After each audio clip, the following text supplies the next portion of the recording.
রাত গভীর হলে গাছটির চারপাশে শোনা যায় অদ্ভুত সব শব্দ। বাতাস না থাকলেও বটগাছটি আপন মনে দুলতে থাকে। স্থানীয়দের দাবি, সন্ধ্যার পরেই গাছটি থেকে আগুনের গোলা বের হয়, আবার ফিরে আসে।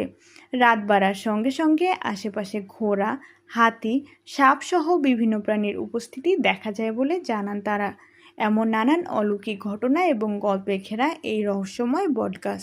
আমি যখন খুব ছোটো তখন গাছটা খুব লম্বা ছিল, দেখার মতো ছিল, আর ভূত দেবতা আড্ডা ছিল ওই জায়গায়। আর আজ 12টা একটার পর দেখছিলাম ওই জায়গা থেকে ডুলি মতন আগুন বার হয়ে গেছিলো, আবার আইছিল। একদিন আমি রাস্তা দিয়ে আসতেছি, তখন দেখি গাছটি থেকে আগুনের ফুলকি ঝরতেছিল। একটা জীবন্ত গাছ থেকে কিভাবে আগুনের ফুলকি ঝরতে পারে, এটা তো বিশ্বাস করার মতো ঘটনা না, অবশ্যই অলৌকিক ঘটনা।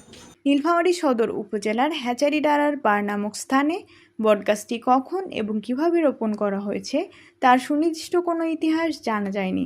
ধারণা করা যায় এর বয়স ৩০০ বছরেরও বেশি। স্থানীয়দের মধ্যে প্রচলিত রয়েছে ৬০ থেকে ৭০ বছর আগে গাছটি কাটতে গিয়ে জমির মালিক অসুস্থ হয়ে পড়েছিলেন। গাছ কাটার চিন্তা করার কারণেই এর কিছুদিন পর ওই জমির মালিকের মৃত্যু হয়। তারপর আর কেউ গাছটি কাটার সাহস করেননি।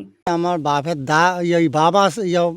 বাপ কিংবা দাদি আছে, হ্যাঁ, সেও বলতে পারে না গাছটা কতদিন কার না। কিন্তু এই গাছ কেউ কাটিবার আসে না। এই গাছ যদি কেউ কাটিবে আসে, তা থেকে মানে তো স্বপ্নায়, হ্যাঁ, স্বপ্নায় কি বলে, তোমার এই গাছ যদি কাটেন তো তোমার গোষ্ঠী মানে সহ নিপদ করে দেবো।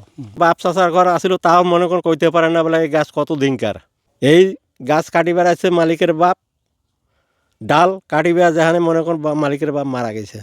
গাছটির পাশে থাকা জমিতে এর ছায়া পড়ে। এক কৃষক একবার ডাল কাটতে গাছে উঠেছিলেন, কিন্তু ডাল কাটতে গিয়ে তিনি নিজের হাতেই কোপ বসিয়ে দেন। এরপর কেউ আর গাছটির ক্ষতি করার কোনো চেষ্টা করেনি। একজন মনে করেন এই যে গাছের ডাল কাটিবার আসছিল, যাই ভুইটা আবাদ করে, তাই গাছের ডাল কাটাচ্ছে, আর চোটাইতে হঠাৎ করে দিছে হাতের চোট, আর ভয়তে আর কি ডাল কাটল না, বাস চলে গেছে আর কি। আমরা আমাদের ছোটোবেলা বাল্যকাল যেটা, সে সময় থেকে আমরা ওই গাছের আশেপাশে যাইতাম না। স্থানীয় লোকেদের মতে গাছটির কোনো ক্ষতি না করলে গাছটিও কারো কোনো ক্ষতি করে না।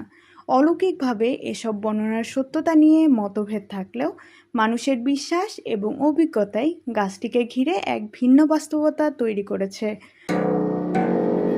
Desk report, Nilphamari post.